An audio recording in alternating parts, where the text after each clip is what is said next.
ஆலயத்துக்கு நேரமாச்சு கிளம்பலையா, நம்ம ஆண்டவரை பார்க்க மனம் துடிக்கலையா.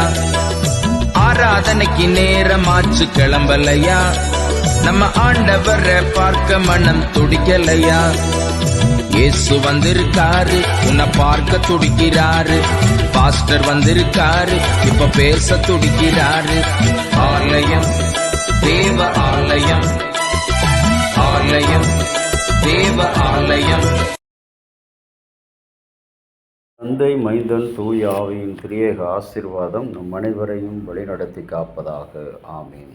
இறை இயேசுவுக்குள் அன்பான இறை மக்களே, இன்றைய நாளின் பாலைவன சத்தமாக பாகம் 16 அதிகாரம் 10-11 வசனங்கள். ஆண்டவராகிய கடவுளுக்கு உகந்த மனப்பூர்வமான காணிக்கை. மனப்பூர்வமான காணிக்கை என்பது இன்றைக்கு உலகத்திலே எல்லோரும் காணிக்கை தருகிறார்கள். தன்னுடைய செல்வ பெருக்கின் மிகுதியால் கொடுக்கிறார்கள்.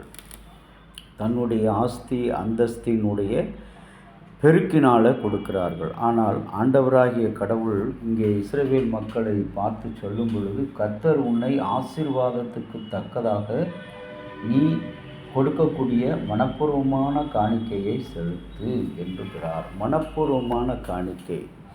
இன்றைக்கு காணிக்கை எல்லாமே நாம் மணி பர்ஸில் இருந்து எடுத்து கொடுக்குறோம், வீட்டில் இருந்து எடுத்து கொடுக்குறோம், பீரோவில் இருந்து கொடுக்குறோம், பைபிளில் இருந்து எடுத்து கொடுக்குறோம். ஆனால் மனதிலிருந்து கொடுக்கக்கூடிய ஒரு அரிய காணிக்கையைத்தான் கடவுள் இந்த நாளிலே உன்னிடமும் என்னிடமும் எதிர்பார்க்கிறார்.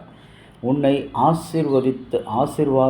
ஆசீர்வதித்தபடி, உன்னுடைய ஆசீர்வாதத்துக்கு தக்கபடி நீ மனப்பூர்வமாய் கடவுள் செய்த நன்மைகளை நினைக்கும் பொழுது நீங்களும் நானும் சொல்ல முடியாத அளவு ஆண்டவரிடத்திலிருந்து பெற்றிருக்கிறோம். நம்முடைய உடல், பொருள், ஆவி, நம்முடைய தொழில், நம்முடைய செல்வம், நம்முடைய வேலை. இன்றைக்கு உதாரணத்துவமாக கடவுளுடைய சமூகத்திலே நாம் பெற்றிருக்கிற அந்த ஐஸ்வர்ய ஆசீர்வாதங்களை எண்ணி எல்லாவற்றையும், அதனால தான் பக்தன் பாடுகிறார், எண்ணி எண்ணி துதி செய்வாய், எண்ணில் அடங்காத கிருபைகட்காய் என்றும் தாங்கும் உன் புயமே இன்ப இயேசுவின் நாமமே, எண்ணி எண்ணி துதி செய்வாய். ஆகவே கடவுளுடைய சமூகத்திலே நம்முடைய காணிக்கைகளை படைக்கும்போது மனதிலிருந்து மனப்பூர்வமாக நாம் படைக்க அழைக்கப்படுகிறோம். பிரான்ஸ் நாட்டில் பாரிஸ் நகரத்தில் ஒரு பெரிய போட்டி நடந்தது, கைதட்டுன்ற போட்டி. அந்த போட்டி பரிசுகள் அறிவித்தபடியே போட்டியும் ஆரம்பித்தது. அந்த அரங்கத்தில் இருந்த எல்லோரும் கைதட்டி கரங்களை தட்டுவதை பார்க்கிறோம். திடீரென்று கரங்களை தட்டுவதை நிறுத்திவிட்டனர். கடைசியாக 5 மணி நேரம் தொடர்ந்து கைதட்டல் கேட்டது. இடத்தில் இருந்தவரை மேடைக்கு வரும்படி பரிசு கொடுக்கின்ற குழுவினர் அழைத்தார்கள். அங்கே பார்க்கும் பொழுது இருவர் எழுந்து வருகிறார்கள். ஒருவருக்கு வலக்கையும் மறுவருக்கு இடக்கையும் இல்லாத ஒரு நிகழ்வு.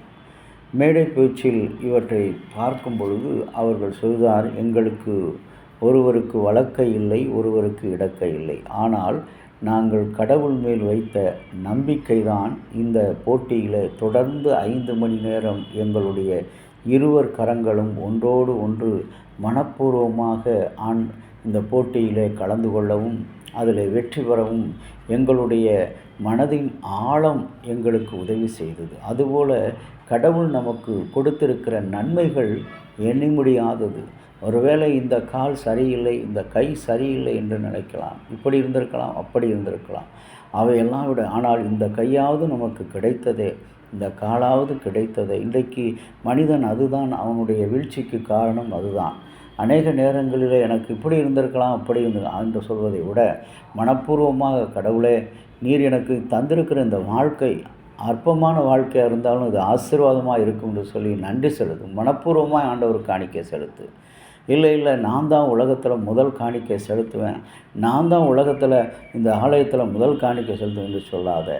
ஆண்டவருக்கு மனப்பூர்வமாய் நீ கொடுக்க முன்வரும் பொழுது கர்த்தர் உன்னுடைய நிலையை ஆசீர்வதிக்கிறவராக இருக்கிறார். ஆகவே நம்முடைய வாழ்க்கையை மனப்பூர்வமாய் கொடுப்போம், பிள்ளைகளை மனப்பூர்வமாய் ஒப்புக் கொடுப்போம். நம்முடைய கல்வி, பதவி, பணம், சொத்து எல்லாவற்றையும் மனப்பூர்வமாக ஆண்டவருடைய ஆசீர்வாதத்துக்கு தக்கபடியாக கொடுப்போம். ஆண்டவர் ஆசீர்வதிப்பார். செபிக்கலாம்.